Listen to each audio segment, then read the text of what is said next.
اعوذ باللہ من الشیطان الرجیم بسم اللہ الرحمن الرحیم الحمد للہ رب العالمین والصلاة والسلام علی سیدنا و نبینا محمد وآلہ الطیبین الطاہرین رب اشرح لی صدری ویسر لی امری واحلل عقدۃ من لسانی یفقہوا قولی۔ خوب الحمدللہ ہماری بحث جو ہے وہ اس کے اندر جاری تھی، علیت و معلولیت کے اندر جاری تھی، اور اس کے اندر علت و معلول کی تین تحلیلات، تین اس کے انالیسس۔ ایک مرتبہ متکلمین کی نگاہ میں علت و معلول کا کیا مطلب ہے اور کس طریقے سے اس کو ہم انالائز کر سکتے ہیں۔ دوسرا جو نظریہ تھا یا دوسری جو تحلیل تھی وہ حکمائے مشاء کی تھی۔ تیسری تحلیل ملا صدرہ کی تھی جو آپ کی خدمت میں بیان کی ہے۔ اب اس کے اندر جو ملا صدرہ کی تحلیل ہے اس کو ہم تھوڑا سا مزید ایک دفعہ دوبارہ دیکھتے ہیں تاکہ اس کی ایک تصویر، اس کا جو کانسیپٹ ہے، تصور ہے، وہ ہمارے سامنے بالکل واضح ہو جائے۔ اور وہ یہ ہے کہ ملا صدرہ کہتے ہیں کہ دیکھیں، آپ حکمائے مشاء نے ماہیات کی اساس پر اور امکان ماہوی کی اساس پر علت و معلول کی تحلیل کی۔ یعنی آپ نے یہ کہا تھا کہ چونکہ معلول کی جو ماہیت ہے وہ ماہیت وجود اور عدم سے آزاد ہے، وجود اور عدم کی نسبت متساوی ہے، ایکول ہے، موجود ہو بھی سکتی ہے، نہیں ہو سکتی، بس وہ ماہیت امکان ماہوی رکھتی ہے۔ لہٰذا ایسی ماہیت کو موجود ہونے کے لیے، وجود میں آنے کے لیے علت کی ضرورت ہے۔ ملا صدرہ کہتے ہیں کہ یہ نظریہ اگرچہ بہت دقیق ہے، لیکن اس کے اندر ایک مسئلہ کیا ہے کہ آپ نے اصالت الوجود کی طرف توجہ نہیں کی ہے۔ جب ہم نے اپنی جگہ پر، اپنے مقام پر یہ ثابت کر دیا ہے کہ ہمارے نزدیک وجود اصیل ہے اور تمام اشیاء کی حقیقت کو وجود نے تشکیل دیا ہے، تو آپ کو اس معلول کے علت کی طرف محتاج ہونے کو وجود میں تلاش کرنا چاہیے۔ یعنی اس بات کا جواب کہ یہ معلول کیوں علت کا محتاج ہے، کیوں علت کی ضرورت ہے اس کا جواب ماہیت میں نہیں ملے گا، اس کا جواب آپ کو وجود میں ملے گا۔ لہٰذا ملا صدرہ کہتے ہیں کہ اساساً یہ جو معلول ہے اس کا وجود ناقص ہے۔ ناقص سے کیا مراد ہے؟ ناقص سے مراد یہ کہ اس کے وجود میں ہی فقر پایا جاتا ہے، اس کے وجود میں ہی احتیاج پائی جاتی ہے، لہٰذا یہ اپنے وجود کے لحاظ سے علت کا محتاج ہے۔ اسی مطلب کو اگر ہم تھوڑا سا اور گہرا کریں اور اسی کو آپ، یعنی اس کے لوازمات ہیں، یعنی کوئی جدید چیز نہیں ہے، بلکہ اسی کو ہم کیا کرتے ہیں، مزید تھوڑا تبیین کرتے ہیں۔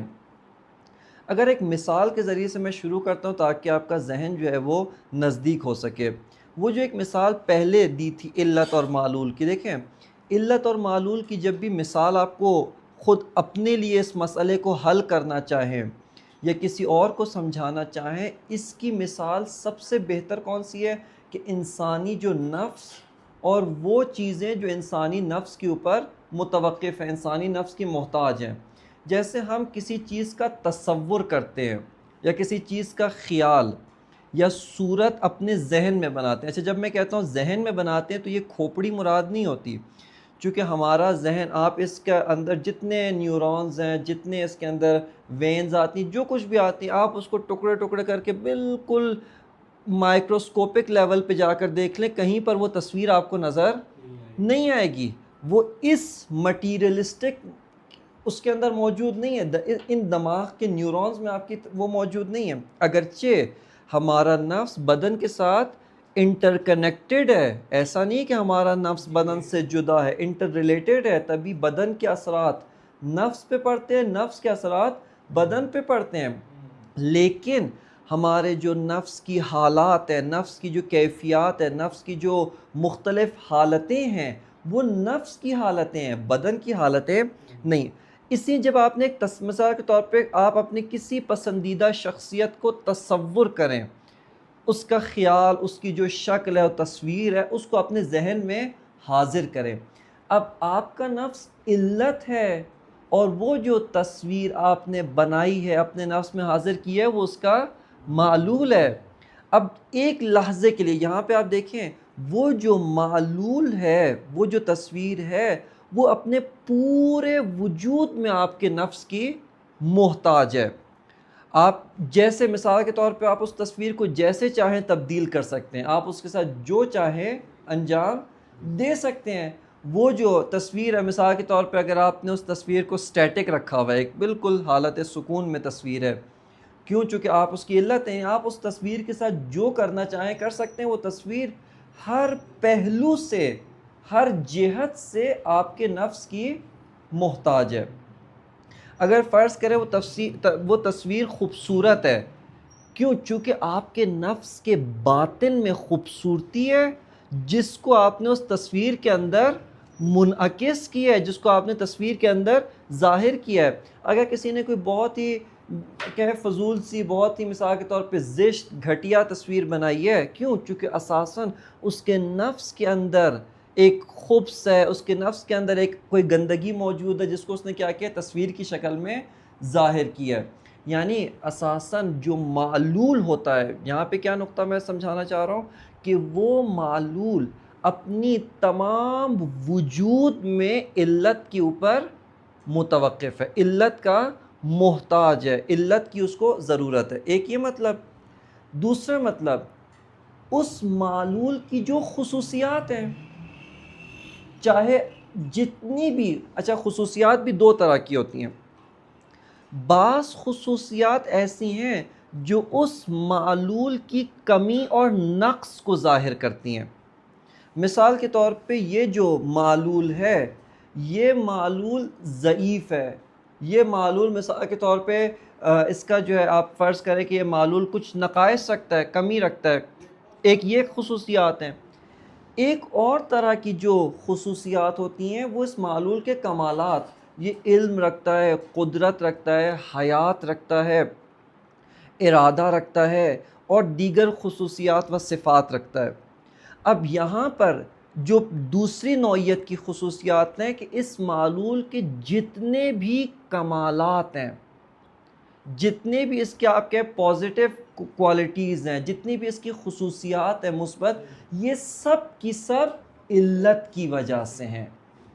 جب یہ معلول اپنے اصل ایگزسٹنس میں، اصل وجود میں علت کا محتاج ہے کہ اگر علت نہ ہوتی یہ بھی نہ ہوتا، اگر علت ہوتی اس کو ایجاد نہ کرتی پھر بھی یہ موجود نہ ہوتا۔ اسی طرح جب یہ معلول اپنی تمام ہستی، تمام وجود میں علت کا محتاج ہے، یہ معلول اپنی تمام خصوصیات میں بھی علت کا محتاج ہے، تمام خصوصیات میں علت کا محتاج ہے، اور کسی بھی لمحے، کسی بھی لحظے یہ علت سے مستقل نہیں ہو سکتا ہے، کسی بھی لمحے علت سے مستقل نہیں ہو سکتا۔ یہیں پہ میں آپ کو ایک اور یعنی ایک ایسا نقطہ جو ہم بالخصوص ہمارے جو مکتب تشیع سے انتہائی گہرا تعلق رکھتا ہے، اور وہ یہ ہے کہ بعض اوقات آپ اسی فلسفی مطلب سے آپ حل کر سکتے ہیں، اور وہ کیا ہے کہ دیکھیں بعض اوقات کیا ہے، ہمارے ہاں اہل بیت علیہ السلام، رسول اللہ صلی اللہ علیہ وآلہ وسلم، امیر المومنین، بی بی زہرا، باقی ائمہ معصومین، ان میں اور خدا کے مابین ایک خلط، ایک مکس کرنے کی کوشش کی جاتی ہے۔ کیا مطلب؟ مثال کے طور پہ بعض جو ہمارے، میں کہتا ہوں کہ نادانی میں بعض افراد نادانی میں ایسے کام کرتے ہیں، بعض افراد جان بوجھ کے ایسے کام انجام دیتے ہیں۔ مثال کے طور پہ کیا اگر کہیں کہ امیر المومنین کو سب کچھ پتہ ہے، پس نعوذ باللہ خدا کی کیا ہو گئی ہے؟ چھٹی ہو گئی ہے، خدا کی ہمیں ضرورت نہیں ہے۔ سمجھ آ رہی ہے بات؟ یعنی گویا اس طرح سے بعض اساتید کے بقول کہ اہل بیت اور خدا میں گویا ایک طرح کی جنگ چل رہی ہے۔ کیا مطلب؟ یعنی خدا کہتا ہے یہ میرا ارادہ ہے، اہل بیت کہتے ہیں ہم یہ کر کے دکھائیں گے، ٹھیک ہے؟ یا مثال کے طور پہ خدا وند متعال کا ایک علم ہے، امیر المومن کا علم اس سے بھی کیا ہے؟ زیادہ ہے، نعوذ باللہ تعالیٰ۔ دیکھیں آپ اسی مطلب کو اگر اپنے ذہن میں رکھیں کہ معلول جو اپنے اصل وجود میں اور تمام کمالات میں وہ علت کا محتاج ہے، اب آپ اس معلول کے جتنے کمالات زیادہ ہوں یہ زیادہ محتاج ہے، توجہ کر رہے ہیں، یہ زیادہ محتاج ہے اتفاقاً۔ کیوں؟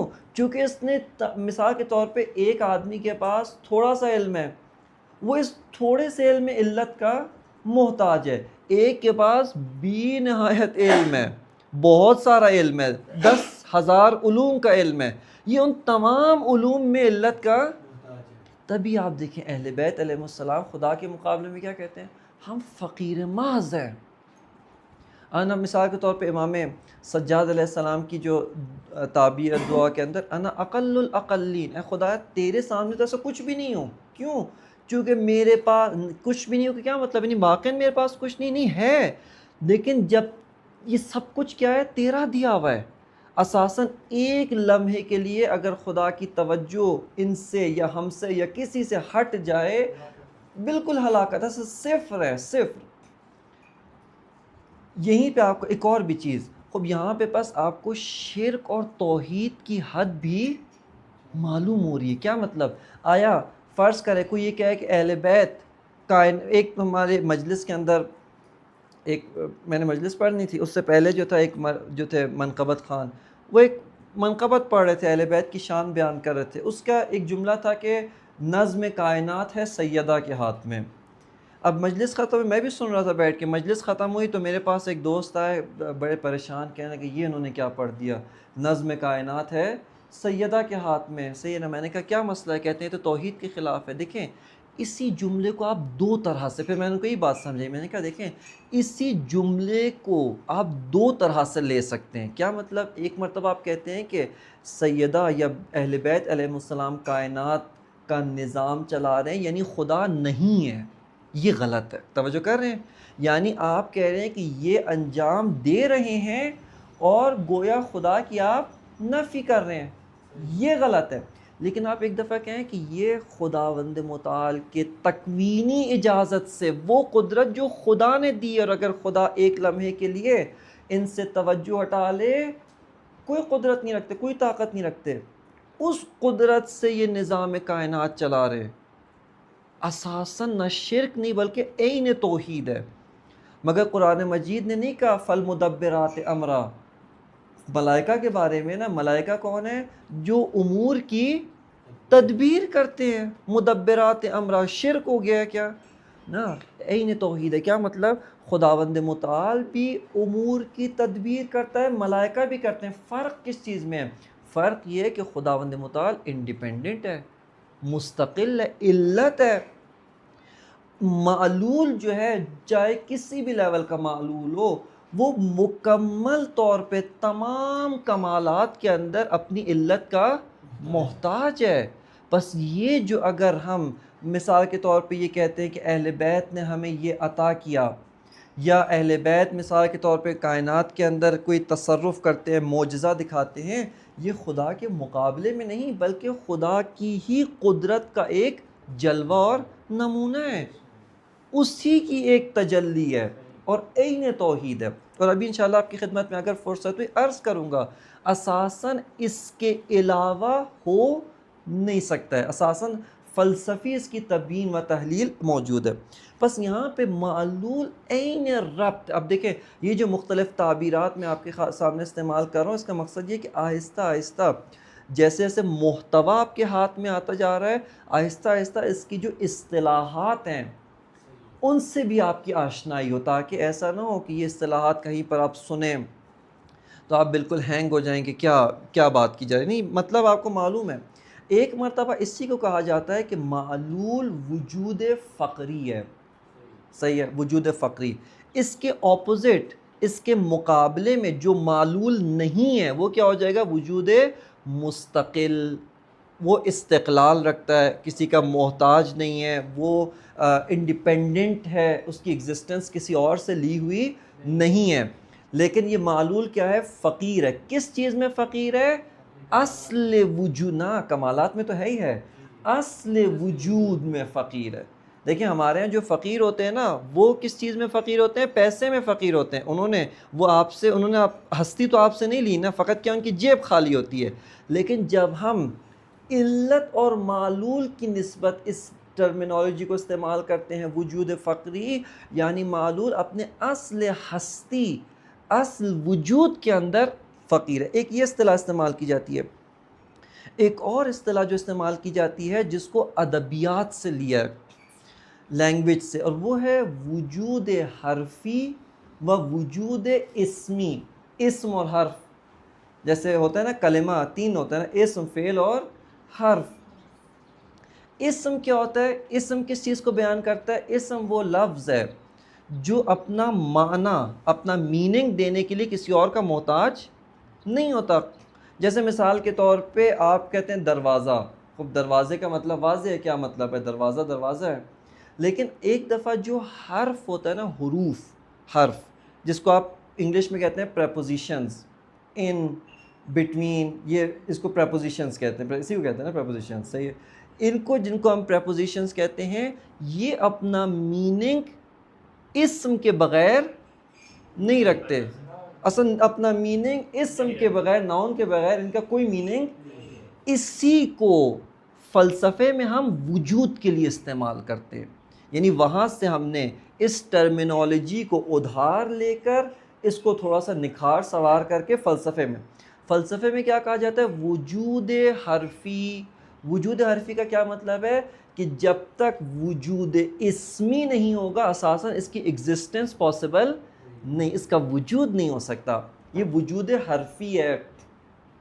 وجود اسمی کیا ہو جائے گا؟ وجود اسمی وہ ہے کہ جو اپنا وجود کسی اور سے نہیں لیتا.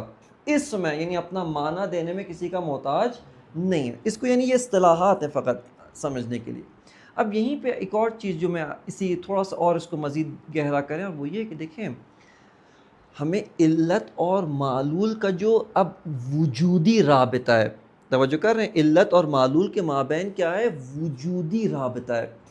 اچھا یہ وجودی رابطہ ایک مرتبہ, وہی کہہ رہا ہوں, ہمارا چونکہ اذہان بعض اوقات یعنی اس مادی اور جسمانی دنیا سے بہت مانوس ہوتا ہے. ہم کیا سمجھتے ہیں؟ علت کی اینٹیٹی یہ ہے اور معلول اس سے لٹکا ہوا ایک وجود ہے. مثال جیسے یہ چھت ہے نا, یہ پنکھا کیا ہے؟ چھت کے اوپر لٹکا ہوا ہے. اگر چھت نہیں ہوگی پنکھا کیا ہو جائے گا؟ گر جائے گا. اب تھوڑا سا اپنا ذہن تھوڑا سا اور اوپر کرے, دیکھیں اساساً فزیکل دنیا سے ہم باہر نکلیں, جسم و جسمانیت ان سے باہر نکلیں, وہ یہ کہ علت معلول کے, میں اگر کہوں ذرے ذرے میں ہے. کیوں؟ یعنی دیکھیں ذرہ کہنا درست نہیں ہے چونکہ جسم سے ہم باہر نکل گئے ہیں, پارٹیکلز اس طرح سے نہیں ہیں. کیا مطلب؟ یعنی یہ معلول کا جو وجود ہے نا, آپ اس کو فزیکل تو ہے نہیں لیکن آپ اس کو جس پہلو سے دیکھیں اس پہلو سے کیا ہے؟ محتاج ہے. ملا صدر یہ کہنا چاہتے ہیں کہ معلول کا وجود ہر پہلو سے محتاج ہے, ہر جہت سے محتاج ہے. لہٰذا علت معلول کے ہر جہت کے ساتھ اس کا کنیکشن موجود ہے اساساً. یعنی اگر اس کو آپ یوں, یعنی اس کو تھوڑا سا غلط مطلب میں نہیں لینا, معلول جو ہے گویا علت کے اندر ہے. اندر کا کیا مطلب؟ نہ فزیکلی علت ایک ڈبہ ہے, معلول اس کے اندر ہے, نہ, بلکہ معلول اگر ذرہ برابر اس پہلو سے علت سے الگ ہو جائے فوراً زیرو ہو جائے گا. سمجھ آ رہی ہے؟ کسی جہت سے, اس کو بہت آپ نے سوچنا ہے, اس کے اوپر غور و فکر کرنا ہے. کسی بھی پہلو سے اگر معلول اپنی علت سے تھوڑا سا کھسک جائے, فاصلہ اختیار کر لے, فوراً اس جہت سے کیا ہو جائے گا؟ اساساً معلول کے لیے ممکن نہیں ہے کہ وہ اپنی علت سے کیا ہو سکے؟ دور ہو سکے. کیوں؟ چونکہ جیسے ہی دور ہوگا کیا ہوگا؟ نابود ہوگا. اب یہیں پہ آپ تھوڑا سا, یعنی اب کہنے کا مقصد ہے کہ اتنی ہم احادیث اور جو آیات اور روایات اور قرآنی مباحث ہیں اس سے حل کر سکتے ہیں. یہ دعائے کمیل کا جملہ اب آپ کو, یعنی آپ کے لیے واضح, لا یمکن الفرار من حکومت. اے خدا تیری حکومت و تیری سلطنت کا کیا مطلب ہے؟ یہ مطلب نہیں خدا ادھر بیٹھا ہے کہ اس کی سلطنت ہے اور اس نے باہر پہرے دار لگائے کہ کوئی بھاگ نہیں سکتا. نہ, اے خدا تو میری علت ہے, تو نے مجھے وجود عطا کیا ہے.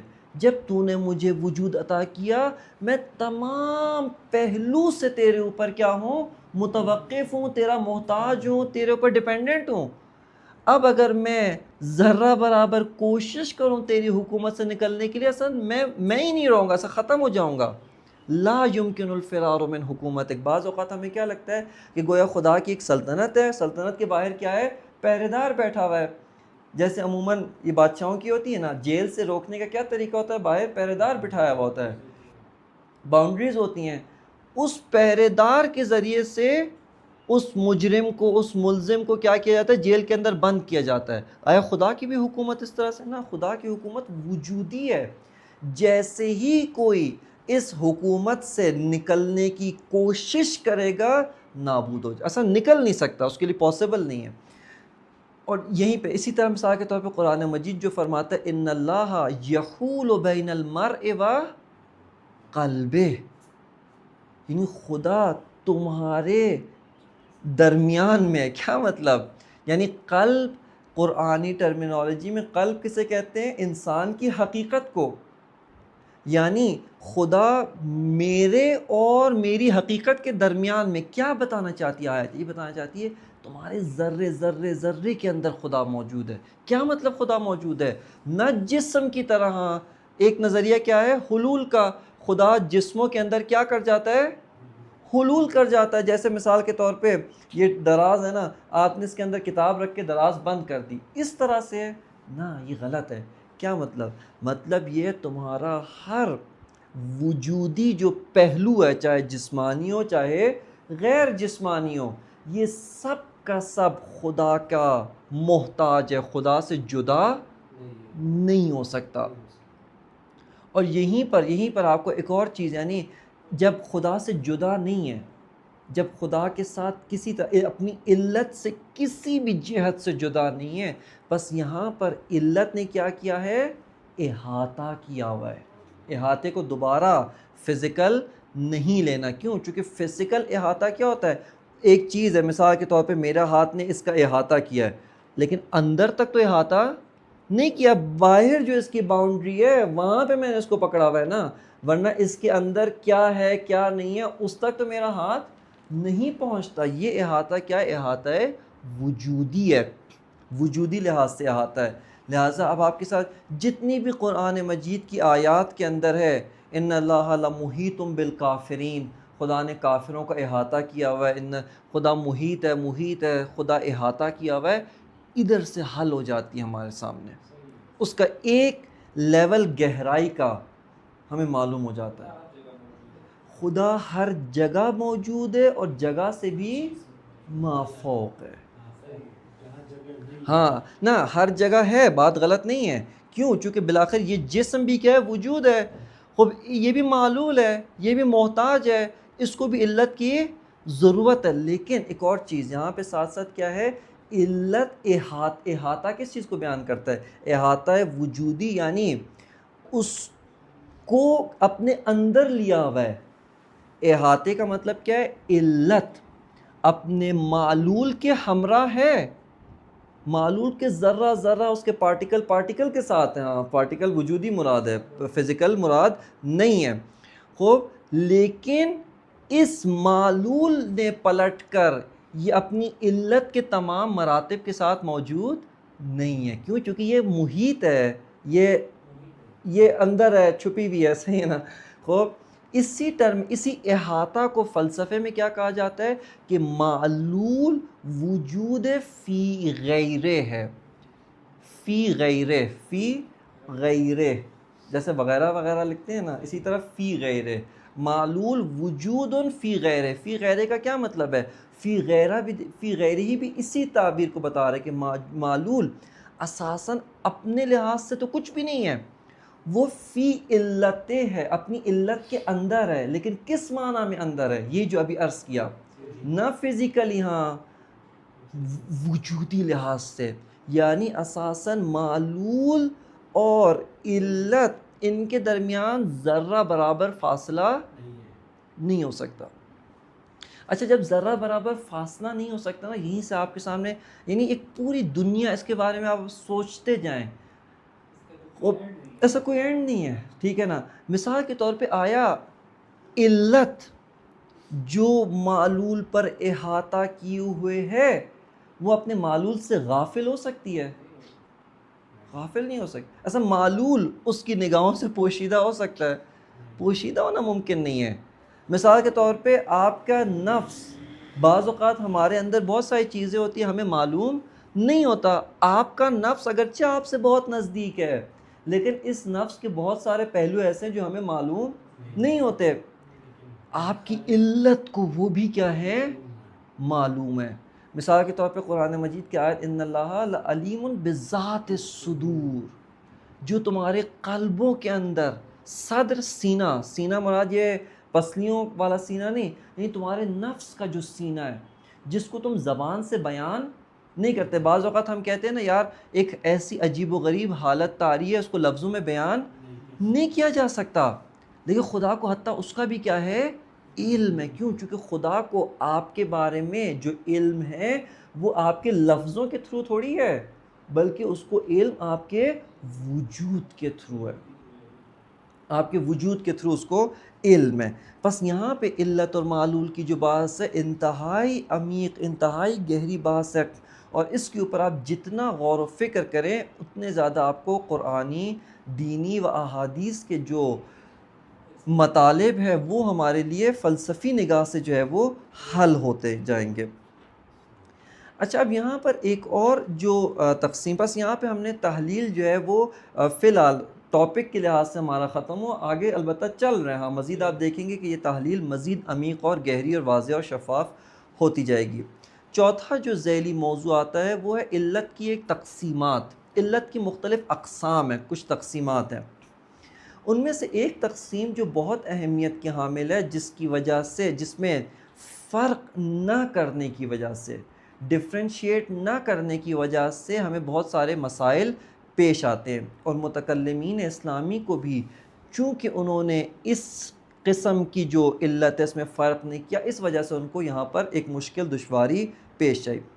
وہ یہ ہے علت یا تو علت حقیقی ہے یا علت اعدادی ہے، اعدادی عین کے ساتھ، الف عین دال الف دال چھوٹی ہے، اعدادی، یا علت حقیقی ہے یا علت اعدادی ہے۔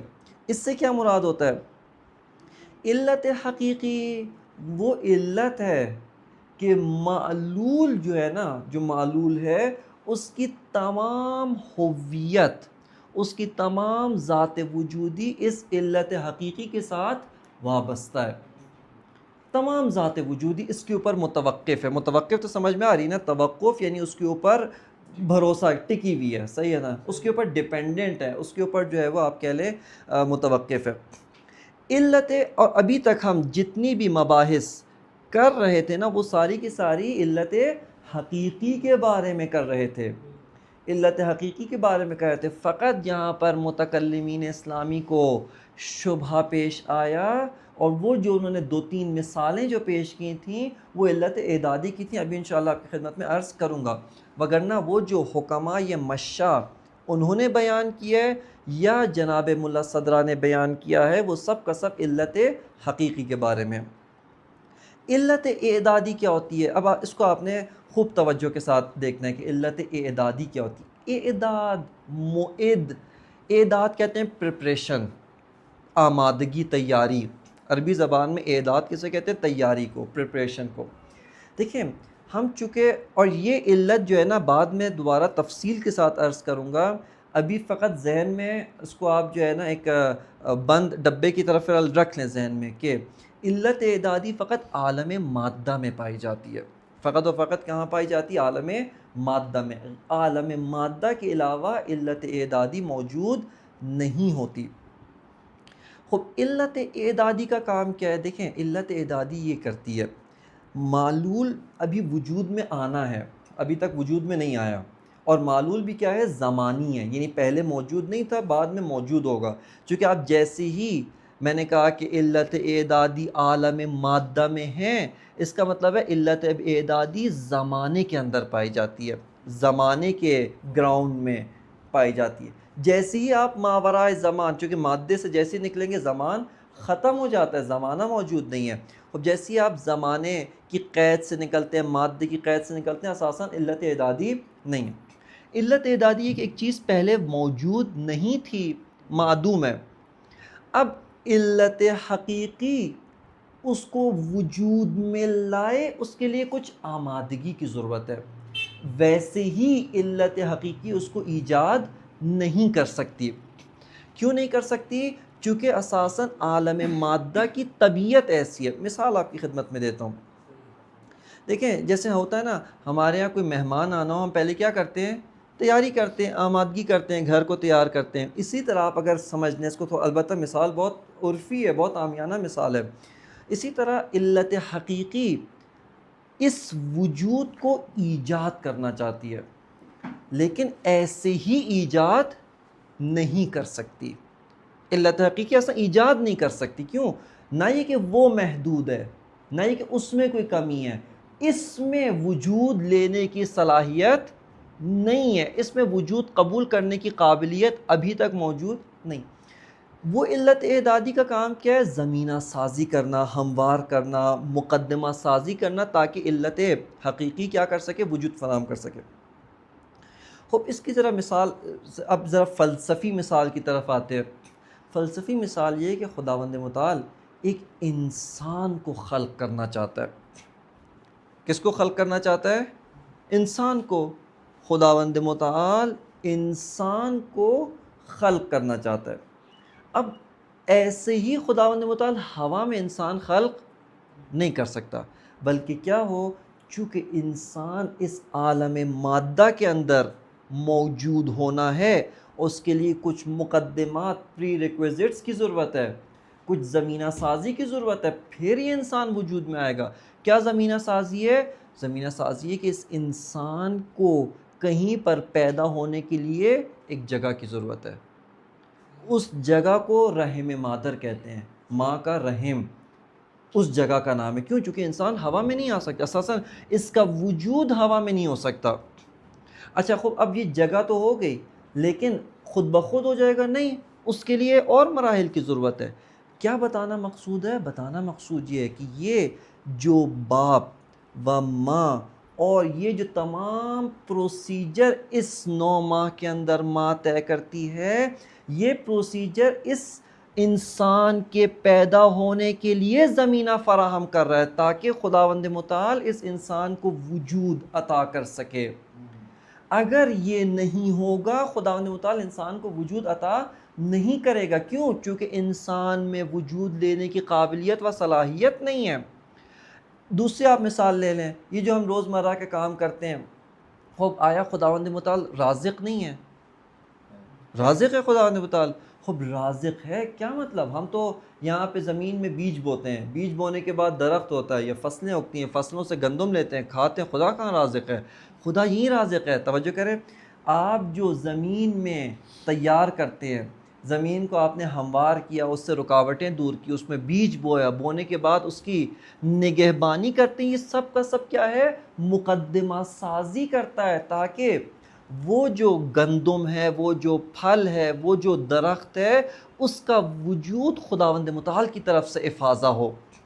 اب یہ دیکھیں یہاں پہ بہت باریک فرق ہے، بہت باریک فرق ہے. اچھا اساساً سوال یہیں پہ اتفاقاً یہیں پر نگاہ مادی اور نگاہ غیر مادی کیا ہو جاتے ہیں؟ ایک دوسرے سے الگ ہو جاتے ہیں. اور وہ کس طرح سے؟ وہ دیکھیں، یعنی یہاں پہ اگر آپ اپنے تمام تر حواس، تمام تر توجہات، اپنی تمام ذہن کو تمرکز نہیں دیں گے، یہ مطلب حل نہیں ہوگا. اور وہ یہ ہے کہ دیکھیں اساساً فلسفی قاعدہ یہ ہے کہ جو بھی فاقد ہوتا ہے، فاقد الشیء موتی الشیء نہیں ہو سکتا. کیا مطلب؟ یہ قاعدہ کیا کہتا ہے؟ اسی علیت سے متعلق قاعدہ ہے. یہ قاعدہ یہ کہتا ہے جس کے پاس خود نہیں ہے وہ کیسے دے سکتا ہے؟ سادہ سی زبان میں، جس کے پاس خود نہیں ہے وہ آگے کیسے دے سکتا ہے؟ بہت عامیانہ و عرفی مثال کیا؟ جس کے پاس پیسے نہیں ہے وہ کسی کو پیسے نہیں دے سکتا. آپ کسی کو پیسے دینا چاہتے ہیں، آپ کے پاس کیا ہونے چاہیے؟ پیسے ہونے چاہیے. اب یہ آپ نے عامیانہ مثال. تھوڑی سی اور اوپر کی مثال، جس کے پاس علم نہیں ہے وہ دوسرے کو علم دے بھی نہیں سکتا ہے. جس کے پاس اساساً علم نہیں ہے وہ کسی کو علم دے بھی نہیں سکتا. عالم مادہ، یہ عالم مادہ کی خاصیت ہے. عالم مادہ اساساً کسی اور چیز کو وجود دے نہیں سکتا. دیکھیں یہ جو میں نے آپ کو پہلے مثال دی والدین اور فرزند کی، خب یہ جو فرزند ہے، اس فرزند کا وجود کہاں سے آیا؟ نہ والدین نے آیا اس کو وجود دیا ہے، چونکہ والدین کے پاس تو یہ فرزند کا وجود تھا ہی نہیں. توجہ کریں یہاں پر, والدین کے پاس اساساً وجود فرزند نہیں ہے.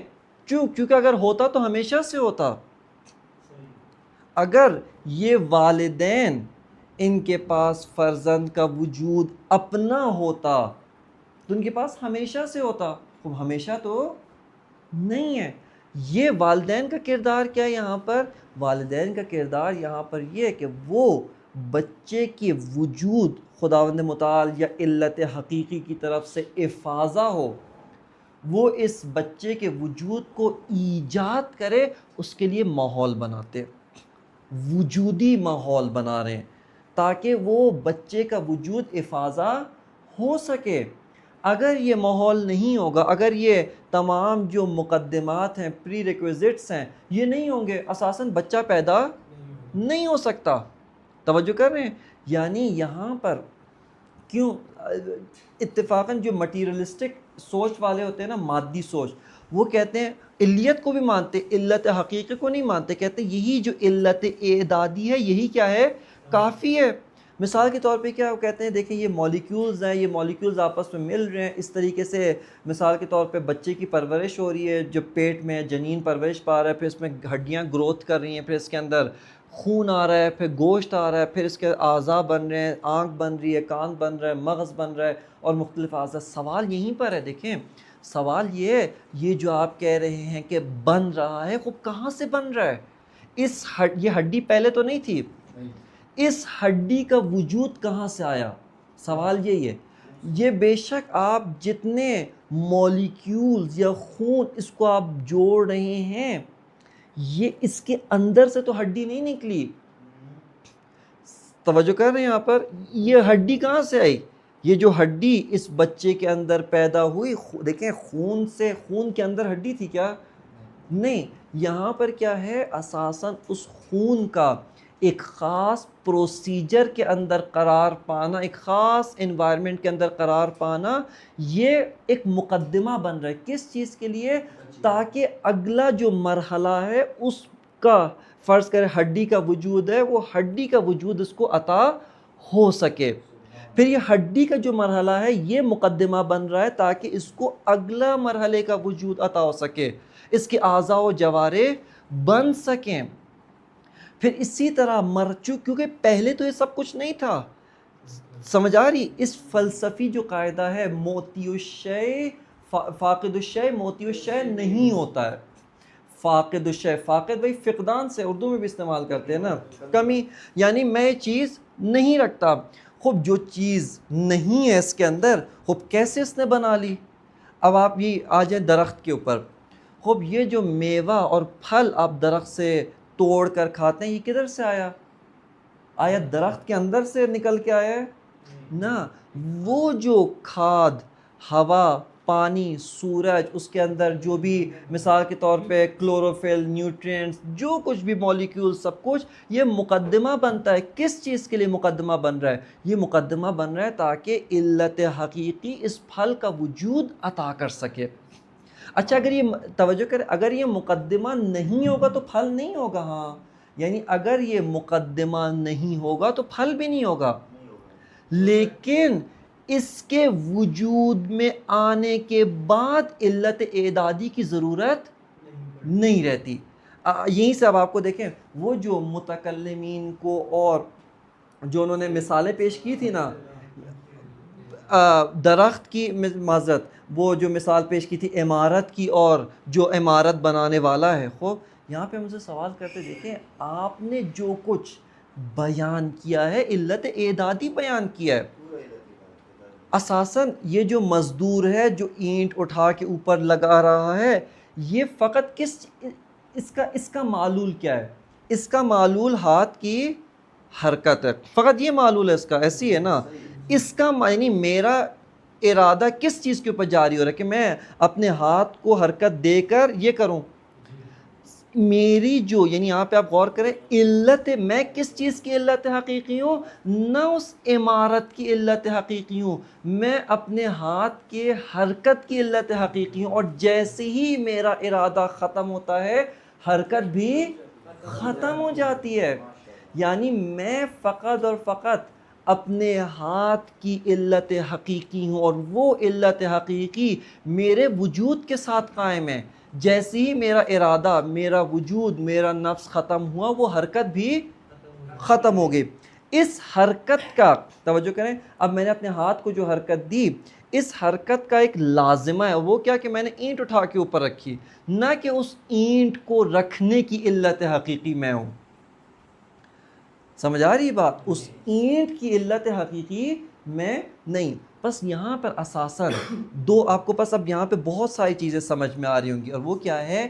جو علت حقیقی ہوتا ہے وہ معلول کو کبھی بھی فاقد نہیں ہو سکتا۔ فاقد کا کیا مطلب؟ دیکھیں یہاں پر آپ کو بہت اپنے ذہن کو زحمت دینی پڑے گی، صحیح نا؟ بہت اس کے اندر غور و فکر کیا، اور وہ یہ کہ دیکھیں جب علت حقیقی معلول کو ایجاد کرتا ہے، ایسا نہیں ہے کہ علت حقیقی ایک ڈبہ ہے، معلول اس سے اٹھ کے باہر آ جائے۔ کیوں؟ کیونکہ اس سے پھر کیا ہوگا؟ علت حقیقی کے اندر نقص پیدا ہو گیا ہے۔ اب آپ اس کو سمجھنا چاہتے ہیں، دوبارہ اپنے نفس کی طرف آئیں۔ وہ جو تصویر اور نفس یا علوم، اب یہ الفاظ، یہ جو الفاظ میں بول رہا ہوں، اب یہ جو الفاظ میں بول رہا ہوں یہ میرا معلول ہے، یعنی میں نے ارادہ کیا تو میں آپ کے سامنے کلام کر رہا ہوں۔ اب یہ جیسے ہی میں نے الفاظ ادا کیے، آیا میرے نفس میں کوئی کمی آ گئی ہے؟ یعنی وہ علم جو میں ان الفاظ کے ذریعے سے آپ تک منتقل کر رہا ہوں، وہ کماکان بعینی ہی اسی طرح میرے اندر موجود ہے۔ علت حقیقی کی ایک علامت کیا ہوتی ہے؟ ایک علامت یہی ہوتی ہے جو آپ کی خدمت میں عرض کی، کہ معلول کو ایجاد کرنے سے پہلے اور کرنے کے بعد علت حقیقی میں کوئی کمی رونما نہیں ہوتی، کوئی نقص رونما نہیں ہوتا۔ لیکن ہماری زبان جو ہے وہ علت اعدادی ہے، کیونکہ یوز ہونے سے ایسی ہے ہماری زبان، یعنی اتفاقاً ہمارا جو زبان کا ہلانا ہے، ہم کس چیز کی علت ہیں؟ زبان کی حرکت کی، درست ہے؟ آپ کے زبان میں، آپ کے گلے میں، مثلا میرا گلا دکھ رہا ہے، ٹھیک ہے، فرض کریں میں بہت بول رہا ہوں، میرے گلے میں کیا ہو رہا ہے؟ درد ہو رہا ہے۔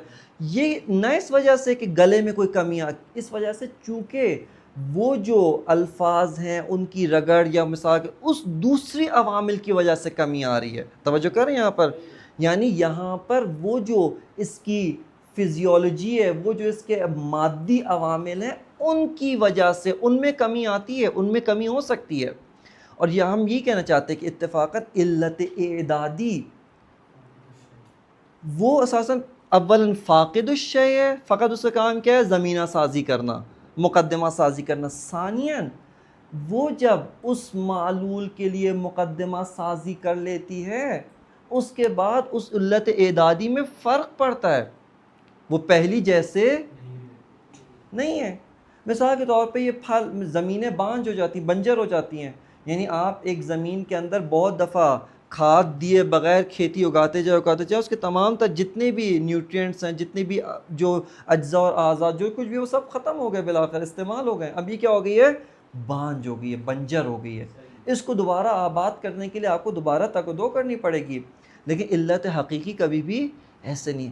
اسی طرح ایک چیز یہیں سے ایک اور نقطہ آپ کے سامنے آ جائے گا، اور وہ یہ کہ عالم مادہ کے اندر، یہ جسم اور جسمانیات، فقط عالم مادہ، اس کے اندر کبھی بھی علت حقیقی رونما نہیں ہو سکتی، کبھی بھی نہیں رونما ہو سکتی۔ اساساً علت حقیقی ہونا عالم مادہ کی خاصیت نہیں ہے، علت حقیقی ہونا عالم مادہ کی خاصیت نہیں ہے، بلکہ عالم مادہ کے اندر جو بھی چیز دوسرے کے لیے علت نظر آ رہی ہے، ہمیں کوز نظر آ رہی ہے، وہ علت اعدادی ہے، اس کے لیے زمینہ فراہم کرتی ہے، اور تاکہ علت حقیقی آ کر اس کا جو ہے وہ وجود افاضہ کر سکے۔ صحیح ہے؟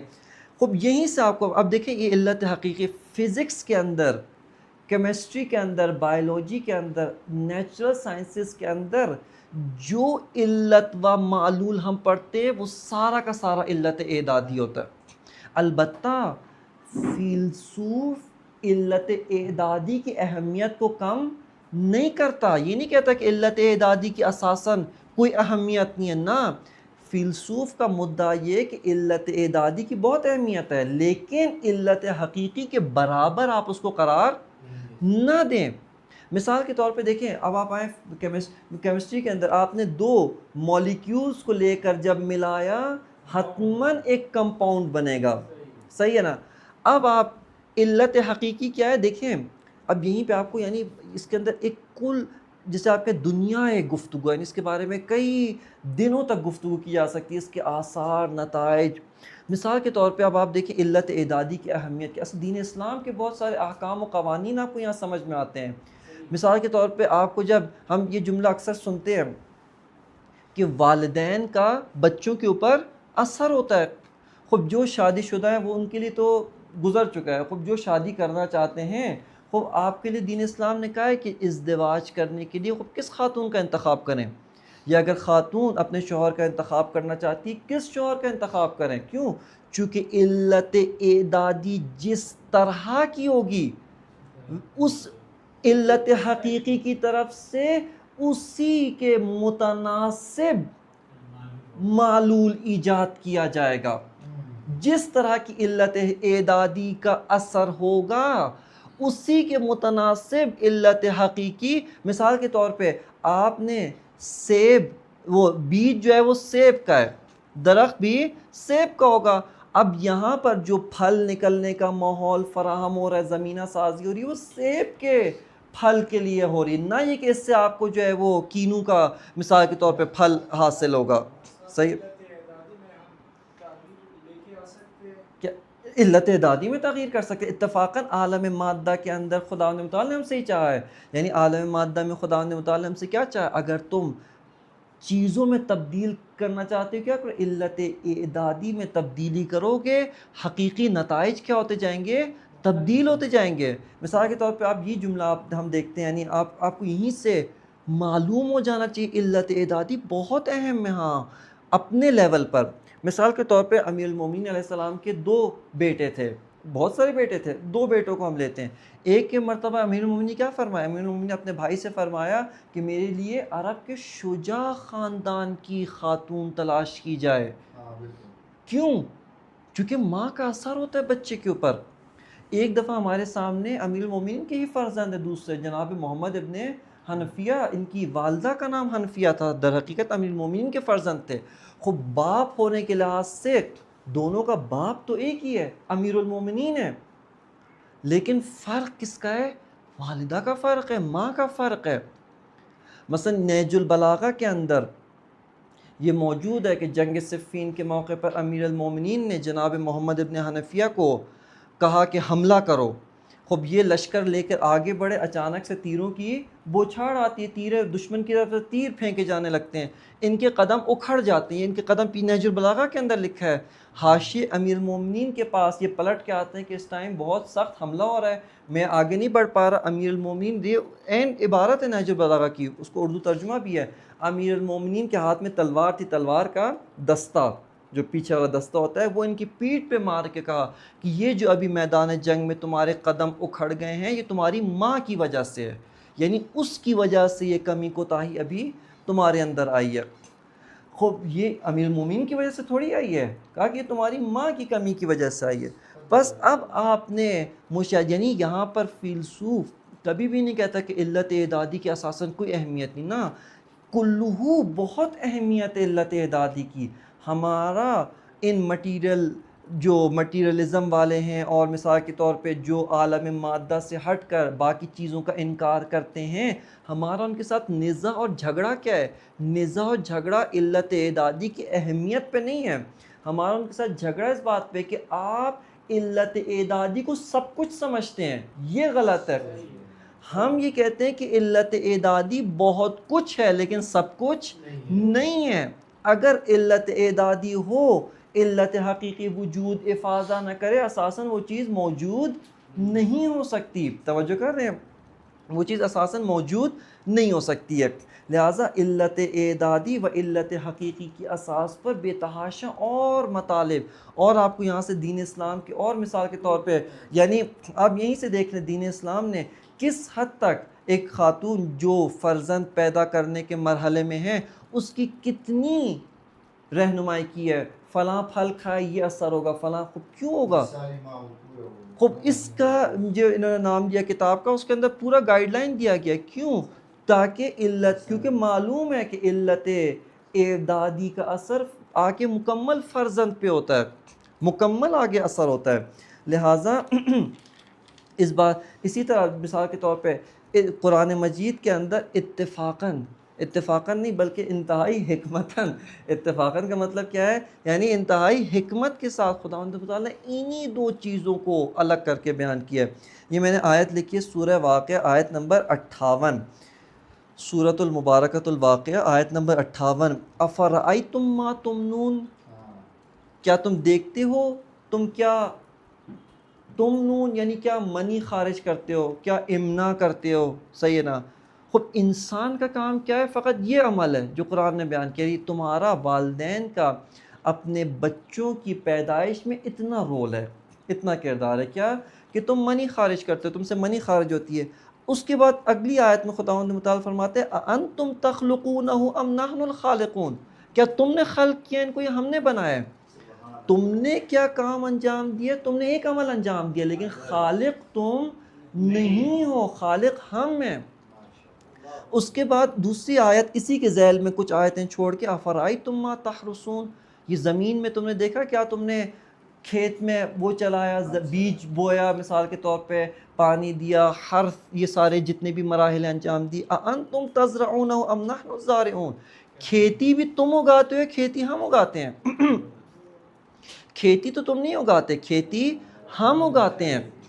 تمہارا کام کیا ہے، زمین کو کھیتی باڑی کے لیے تیار کر کے اس کے اندر بیج بو کر پانی وقت پر دے کر کھاد ڈال کے، یہ تمہارا کام ہے، یہ تم نے انجام دے دیا۔ کھیتی اگانا اساساً تمہارا کام نہیں ہے، یہ ہمارا کام ہے، یہ ہم انجام دیتے ہیں۔ وہ اسی طرح ایک اور بھی آیت ہے، ابھی چونکہ بارش بھی ہو رہی ہے اسی سے متناسب، یعنی خدا تعالیٰ فرماتا ہے یہ جو ابھی میں نے نہیں لکھی آیت یہاں پہ، یعنی اسی کے سیاق و سباق میں 2-3 آیتیں شاید بعد میں، کہ یہ جو آسمان سے پانی ہوتا ہے یہ تم برساتے ہو یا ہم برساتے ہیں، لیکن پھر بادل کیا ہے، بادل در حقیقت اسی پانی کے برسنے کے لیے آمادگی فراہم کرتے ہیں، علت اعدادی ہیں۔ یہیں پر اسی نقطے پہ، نہیں میں کہنا چاہ رہا ہوں کہ آپ ہمارا سارا درس اس میں لیں، یہیں پہ آپ حتیٰ معجزہ اس کو بھی تحلیل کر سکتے ہیں۔ معجزے کے اندر کیا ہوتا ہے یہاں پر ایک، یعنی بہت اہم سوال جو اسلامی فلاسفہ کے لیے پیش آیا، اسلامی فلاسفہ کے سامنے یہ سوال پیدا ہوا کہ آیا معجزے کے اندر، معجزہ کیا تھا، حضرت موسیٰ نے لکڑی پھینکی کیا بن گیا، وازت، عصا پھینکی وہ اژدہا بن گیا۔ خوب سوال یہ کہ یہ جو معجزہ ہے، یہ معجزہ کیا علت کے بغیر انجام پاتا ہے، یا یہ جو معجزہ ہے یہ اس کی کوئی علت ہے؟ خوب اساساً کوئی بھی کام علت کے بغیر رونما نہیں ہو سکتا۔ پھر معجزے میں کیا ہوتا ہے، معجزے میں یہ علت اعدادی کا جو سسٹم ہے یہ سسٹم چینج ہو جاتا ہے، یعنی اگر حضرت موسیٰ کا عصا زمین کا حصہ بنے، زمین کے بعد مثال کے طور پہ کافی مراحل طے کرنے کے بعد ایک سانپ کی خوراک بن جائے اور اس سے کیا ہو، ایک اور سانپ پیدا ہو، کتنے سال لگیں گے، کئی 100 سال لگیں گے اس مراحل کو طے کرنے میں۔ معجزے میں کیا کیا گیا، یہ علت اعدادی کا مرحلہ چینج ہو گیا۔ میں نہیں کہتا کہ علت اعدادی کا مرحلہ ٹوٹلی سکپ ہو گیا، نہیں، ختم نہیں ہوا، سکپ نہیں ہوا، بلکہ علت اعدادی کا مرحلہ چینج ہو گیا، وگرنہ معجزے کی علت حقیقی موجود ہے، علت حقیقی معجزے کی پائی جاتی ہے۔ بس یہ جو علت حقیقی و علت اعدادی کا جو مرحلہ ہے یہ کل دنیا باس ہے، علیت کے اندر ایک انتہائی اہم باب، لہٰذا اس جب فزکس کے اندر و دیگر علوم کے اندر کاز اینڈ ایفیکٹ کا جو قاعدہ و قانون بیان کیا جاتا ہے، وہ قاعدہ اور قانون کس کو بیان کر رہا ہوتا ہے؟ علت اعدادی. علت اعدادی کو، کیونکہ اساساً علت حقیقی کے بارے میں اسٹڈی کرنا فزکس، کیمسٹری، نیچرل سائنسز کی ڈومین سے ہی باہر ہے. آپ کبھی بھی ایکسپیریمنٹ کے ذریعے علت حقیقی کو نہیں پا سکتے، عقل کے ذریعے پا سکتے ہیں. اور بالخصوص یہ جو قاعدہ آپ کی خدمت میں عرض کیا، جو فاقد الشیء ہوتا ہے وہ کبھی بھی اسی شے کو اعطا نہیں کر سکتا، موتی الشیء نہیں ہو سکتا. یہاں سے ہمیں معلوم ہوتا ہے کہ علت اعدادی غیر از علت حقیقی ہے.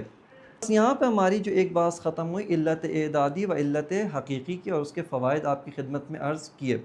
یہیں پہ علت کی ایک اور جو تقسیم بندی آتی ہے، یعنی علت کی اور جو اقسام آتی ہیں، اس کے اندر یہ چونکہ قسم اہمیت کی حامل ہے وہ آپ کی خدمت میں عرض کرتا ہوں، اور وہ یہ کہ علت حقیقی کو دوبارہ 4 اقسام میں تقسیم کیا جاتا ہے.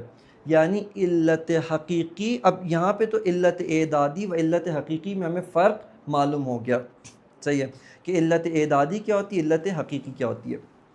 علت حقیقی کو دوبارہ تقسیم کیا جاتا ہے علت فاعلی، علت غائی، علت صوری، صوت کے ساتھ علت صوری و علت مادی.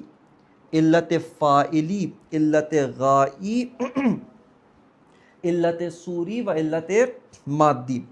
علت فاعلی کیا ہے؟ علت فاعلی در حقیقت اس فعل کو انجام دینے والا، یعنی علت فاعلی در حقیقت اس کام کو، اس فعل کو انجام دینے والے کو علت فاعلی کہا جاتا ہے. علت غائی کسے کہتے ہیں؟ غایت، غائی. علت غائی دیکھیں، فاعل کوئی بھی کام کسی مقصد و ہدف کے بغیر انجام نہیں دیتا، یعنی فاعل کوئی بھی کام کسی مقصد، کسی ہدف، کسی پرپس کے بغیر انجام نہیں دیتا. اگر وہ ہدف، وہ مقصد آپ اس سے لے لیں، فاعل وہ کام انجام نہیں دے گا، اگرچہ اس کام کو انجام دینے کی صلاحیت و توانائی، قدرت ہے، لیکن چونکہ اس کے پاس مقصد نہیں ہے وہ کام انجام نہیں دیتا. وہ مقصد، وہ جو ہدف جو اس نے تصور کیا ہے، جو اس نے اپنے ذہن میں رکھ کر اس کام کو انجام دے رہا ہے، اس تصور کو کیا کہتے ہیں؟ علت غائی. توجہ کریں، علت غائی کیا ہے؟ وہ تصور، وہ مقصد کا، وہ ہدف کا جو تصور ہے، اس تصور کو علت غائی کہتے ہیں، جو اس فاعل کو اٹھا کر کام کرنے کے اوپر مجبور کرتی ہے. صحیح ہے نا؟ وگرنہ فاعل کے پاس طاقت ہے. مثال کے طور پہ ٹیبل رکھیے، آپ ٹیبل کو اٹھا سکتے ہیں، لیکن چونکہ اٹھا سکتے ہیں، مل کر تو اٹھا سکتے ہیں نا، یعنی مل کر 2-3 افراد اس ٹیبل کو اٹھا سکتے ہیں، توانائی موجود ہے. لیکن ابھی آپ نے اٹھائی ہوئی کیوں؟ چونکہ مقصد نہیں ہے، ہدف نہیں ہے، غایت نہیں ہے ابھی آپ کے پاس. وگرنہ جب آپ کے پاس ہدف ہو اس ٹیبل کو کہیں لے جانا ہے، وہ مقصد اس فاعل کو ایکٹیویٹ کرتا ہے. آپ یوں سمجھ لیں، یعنی فاعل کے اندر توانائی موجود ہے، مقصد آتا ہے، ہدف آتا ہے، آ کر اس فاعل کو ایکٹیویٹ کرتے، آ کر اس کو جو ہے وہ اپنا کام، فعل انجام دینے کے لیے ابھارتا ہے اور اکساتا ہے. خب یہ دو تو واضح ہوگی. علت صوری کیا ہوتی ہے؟ وہ علت مادی. علت صوری، علت مادی سے شروع کرتے ہیں. علت مادی کو اگر آپ سادہ الفاظ میں سمجھنا چاہتے ہیں، یہ جو دو آخری علت صوری و علت مادی، یہ دوبارہ عالم مادہ سے ریلیٹڈ ہے.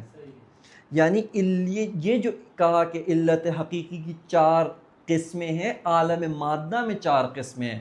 وگرنہ آپ عالم مادہ سے جائیں تو علت کی فقط 2 اقسام ہوں تو معلول ایجاد ہو جائے گا، معلول موجود ہو جائے گا. اور وہ 2 اقسام کیا ہے؟ فاعل ہو اور علت غائی ہو. غائی سے مراد بھی غایت، ہدف، مقصد.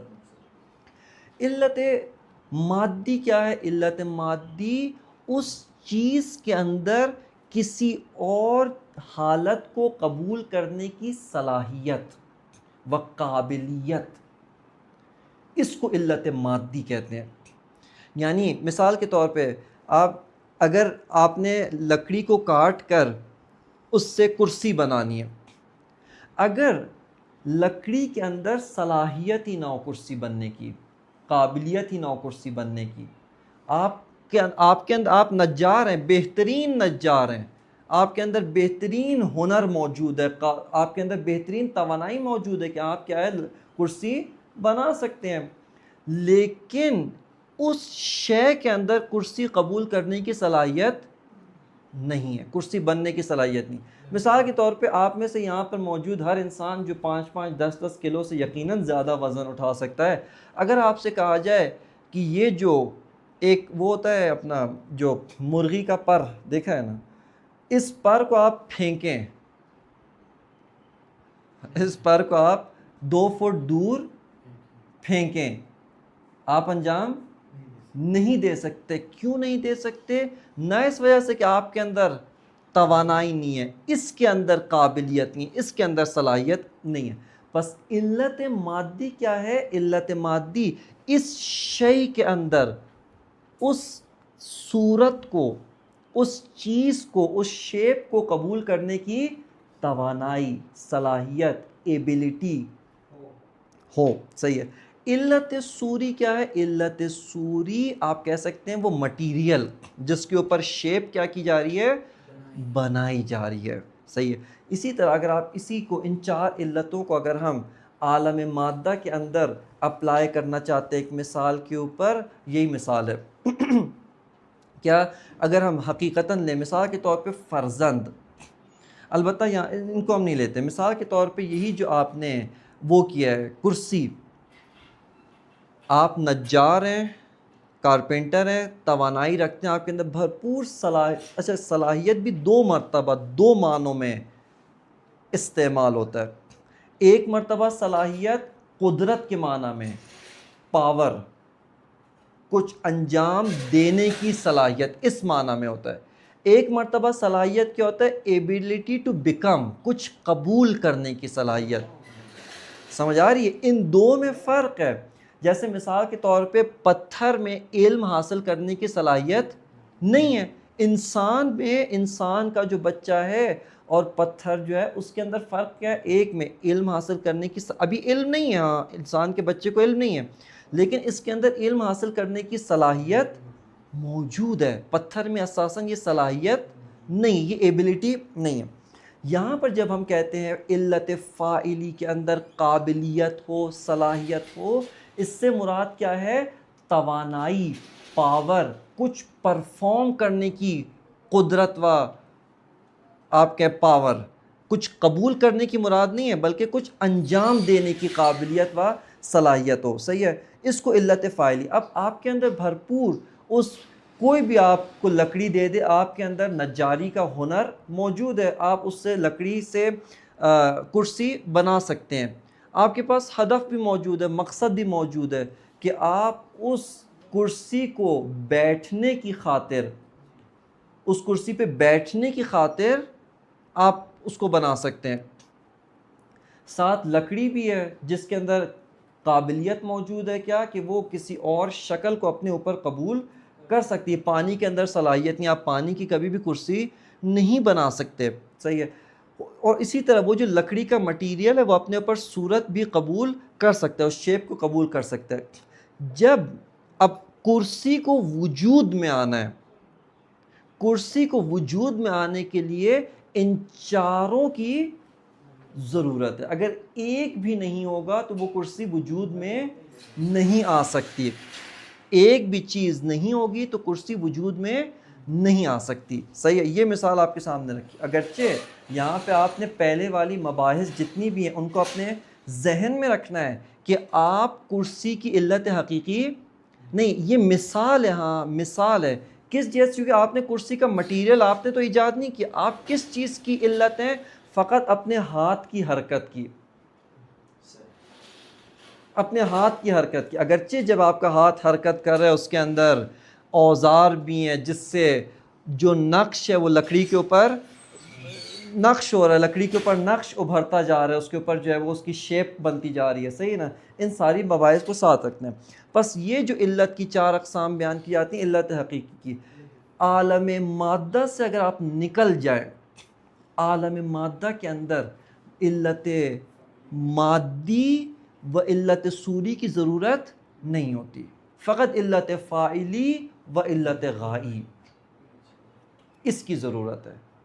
یعنی فاعل کے اندر پاور موجود ہو، قدرت ہو، تاکہ وہ معلول کو ایجاد کر سکے ایک، اور دوسرا اس کے پاس ہدف ہو. اچھا یہ جو غایت و ہدف ہے، یہاں سے ایک اور دروازہ کھلتا ہے، اور وہ یہاں پہ بھی وہی دینی سوالات، کلامی جو سوالات ہیں دوبارہ ہمارے سامنے پیش آتے ہیں.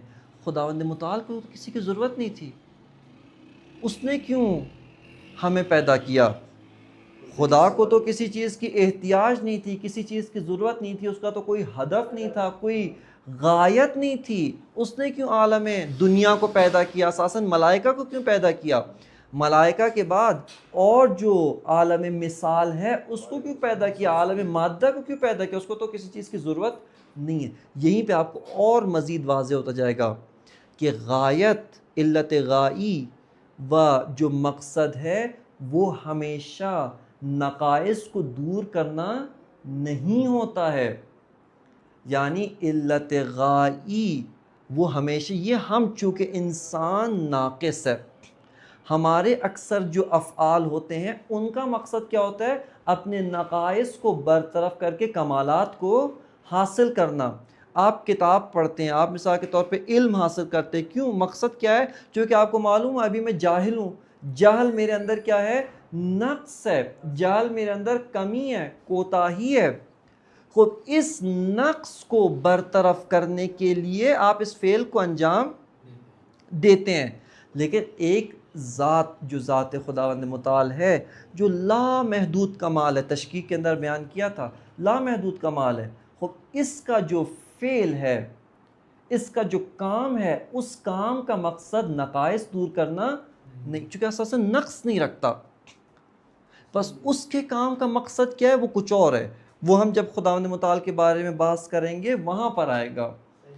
لیکن اس کے کام کا مقصد نقص نہیں ہے، نقص دور کرنا نہیں. بس یہ ایک جو ہے وہ علت کی اقسام، علت کی جو تقسیمات، علت فاعلی، غائی، صوری، مادی، یہ آپ کے سامنے عرض کی. ایک مطلب فقط جو میں آخری مطلب بس عرض کرتا ہوں، اس کے بعد اس ٹاپک کو یہیں پہ، اگرچہ اس کے اندر اور بے تحاشا مباحث رہتی ہیں، اور وہ یہ دیکھیں، دوبارہ پلٹ کے اپنے ذہنوں کو علت اعدادی و حقیقی میں لے کر جائیں. ایک مثال جو وہاں پر ذکر کرنی تھی، وہاں ذہن سے نکل گئی میرے، وہ یہی تعلیم اور تعلم. تعلیم اور تعلم، اس کے اندر جو آپ کام انجام دیتے ہیں، کتاب پڑھتے ہیں، مثال کے طور پہ ابھی درس ہو رہا ہے، میں کچھ بول رہا ہوں، آپ کچھ سن رہے ہیں، یہ سب کا سب کیا ہے؟ علت اعدادی ہے. علم چونکہ اساساً ایک غیر مادی حقیقت ہے، یہ غیر مادی حقیقت کبھی بھی مادی ریالٹی، مادی چیز سے پیدا نہیں ہو سکتی، چونکہ غیر مادی چیز کا رتبہ وجودی، اس کا جو گریڈ ہے وہ بالاتر ہے. علت ہمیشہ اپنے معلول سے کامل ہوتی ہے، قوی ہوتی ہے، نہ کہ اس سے ناقص ہوتی ہے. لہٰذا یہ میرا بولنا، آپ کا سننا، یا اس کے علاوہ آپ کتاب پڑھتے ہیں، کتاب کے اوپر الفاظ ہیں، الفاظ کیا ہوتے ہیں؟ الفاظ نقاشی ہے نا. یعنی یہ جو آپ نے مثلا الف کھینچا، یہ ایک سیدھی ڈنڈی نقاشی کی ہوئی ہے.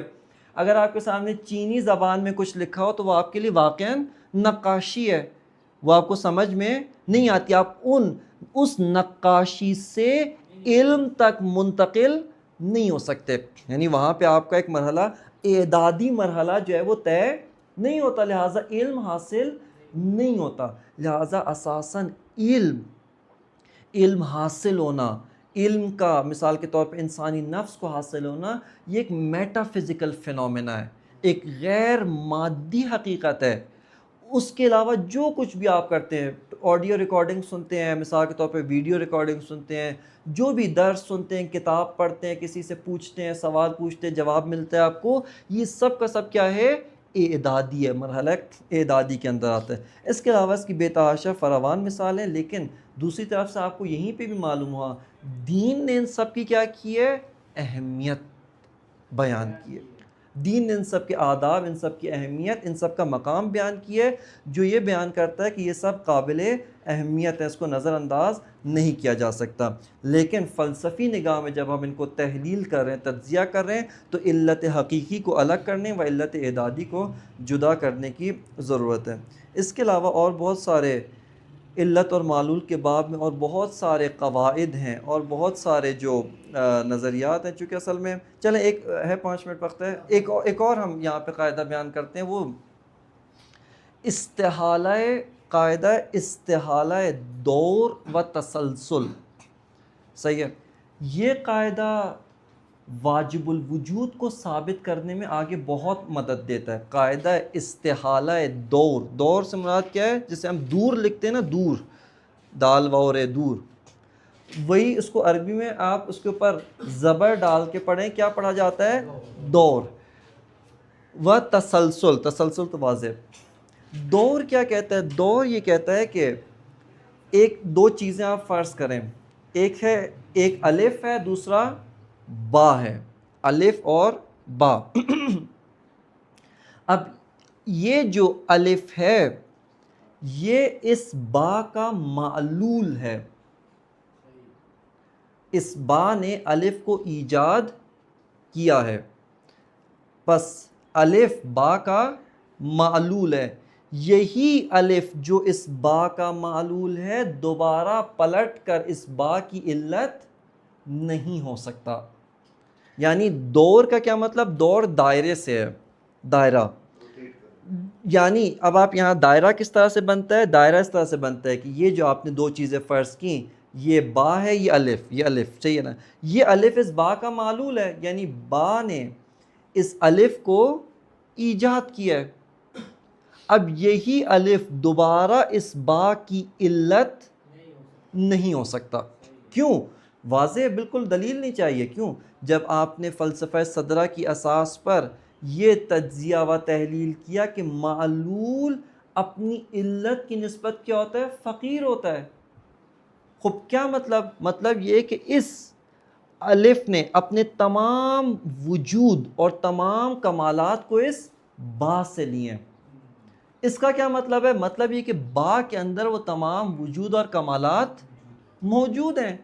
اب جب دوبارہ یہ الف اگر اس با کو وجود عطا کرنا چاہے تو اس کا لازمہ کیا ہے کہ وہ با پہلے سے یہ کمالات نہ رکھتا ہو، در حالی کہ وہ یہ کمالات پہلے سے رکھتا تھا، تبھی تو اس نے اس الف کو ایجاد کیا۔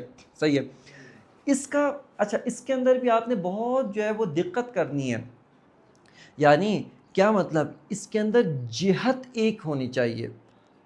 مثال کے طور پہ فرض کریں ابھی ہم یہاں پر حتیٰ یہ جو قاعدہ ہے، یہ قاعدہ علت حقیقی کے اندر تو جاری ہوتا ہی ہے، علت اعدادی کے اندر بھی جاری ہوتا ہے، علت اعدادی کے اندر بھی جاری ہوتا ہے۔ علت حقیقی کے اندر کس طرح سے؟ یہ جتنے ممکنات ہیں، یہ جتنے معلولات ہیں، انہوں نے اپنا وجود حق تعالیٰ سے لیا ہے، انہوں نے اپنا وجود علت سے لیا ہے۔ علت جو ہے ان کی علت حقیقی ہے، ان کے وجود اور ان کے تمام کمالات کو اس نے عطا کیا۔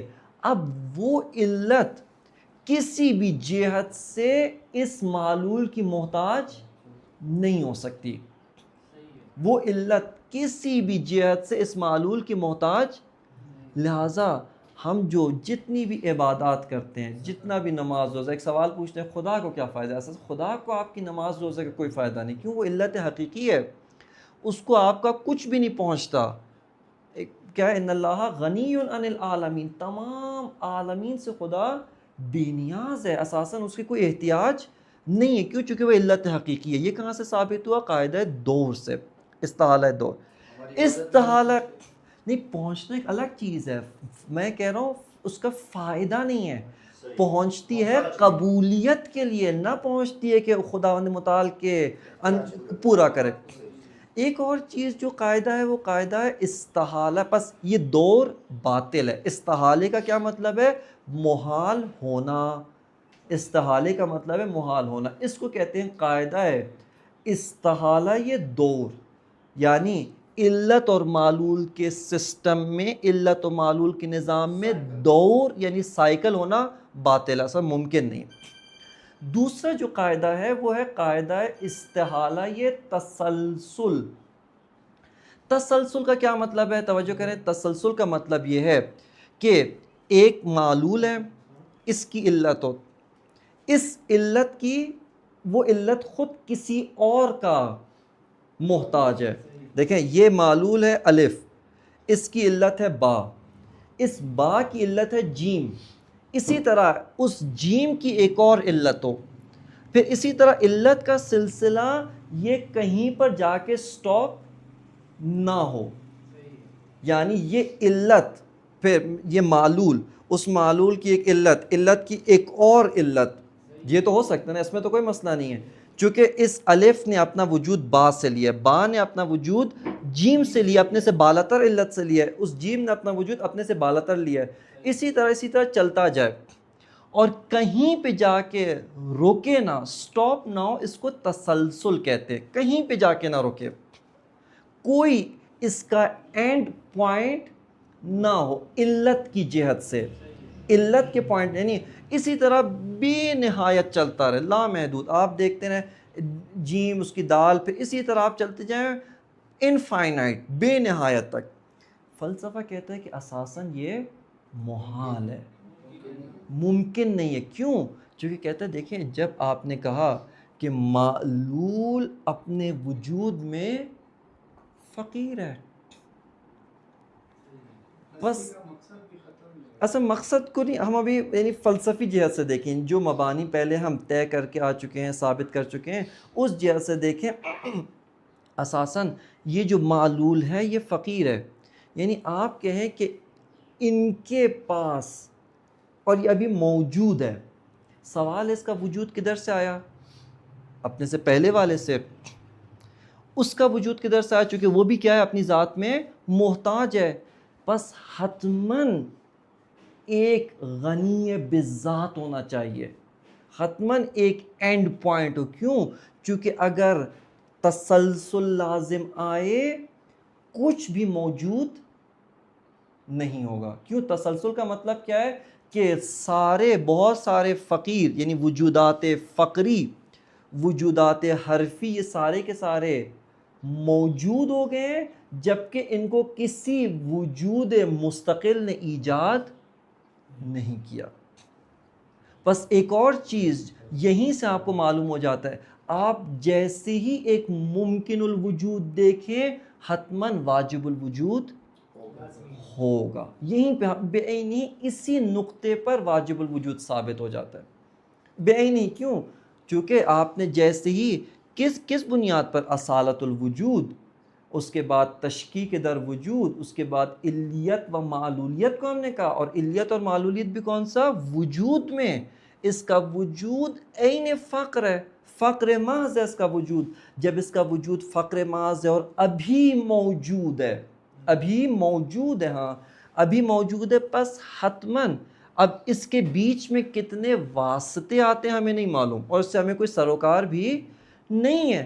حتماً اس کے اینڈ پر ایک مستقل ہوگا جس کا وجود اس کا اپنا ہے، جو اپنے وجود میں مستقل ہے. لہٰذا اسی پوائنٹ پر، اسی جگہ پر جب ہم تسلسل کو باطل کرتے ہیں، ابطال کرتے ہیں، اس کے استحالہ کو ثابت کرتے ہیں، یہیں پر واجب الوجود خداوند متعال بھی ثابت ہو جاتا ہے. تو اس کے علاوہ اور کافی ساری مباحث علیت کے اندر ہیں، ان کو انشاءاللہ تعالی اگلے درس کے اندر ہم بیان کریں گے. وصلی اللہ علی سیدنا و نبینا محمد و آلہ الطیبین الطاہرین.